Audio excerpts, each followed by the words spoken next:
নমস্কার, আপনারা দেখছেন ত্রিপুরার খাস খবর। এই মুহূর্তের বিশেষ খবর।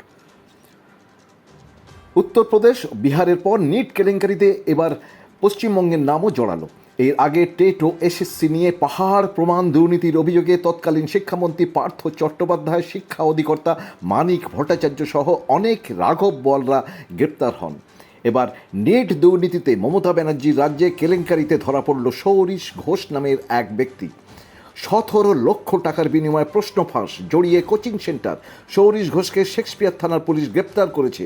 প্রথমে সৌরিশ ৫.৫ লাখ এবং পরে আরও ১১.৫ লাখ টাকার বিল করে। এরপরই ছাত্রের বাবার সন্দেহ হয় এবং তিনি পুলিশে অভিযোগ করে এবং তারই ভিত্তিতে সৌরিশকে গ্রেপ্তার করা হয়।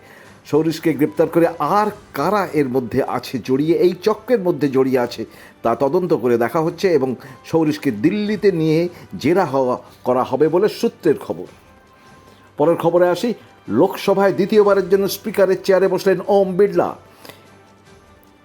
এবার বৃষ্টির খবর। তীব্র দাবদাহর পর আজ বুধবার সকাল থেকেই আগরতলায় বৃষ্টি, ফলে গরম থেকে কিছুটা হলেও স্বস্তির হাওয়া। সাময়িক মুক্তি ভ্যাপসা গরম থেকে একই সঙ্গে টানা বৃষ্টিতে সিকিমে জনজীবন বিপর্যস্ত। একই সঙ্গে ত্রিপুরায় বৃষ্টির হলুদ সতর্কতা জারি হয়েছে। এবার অমরনাথ।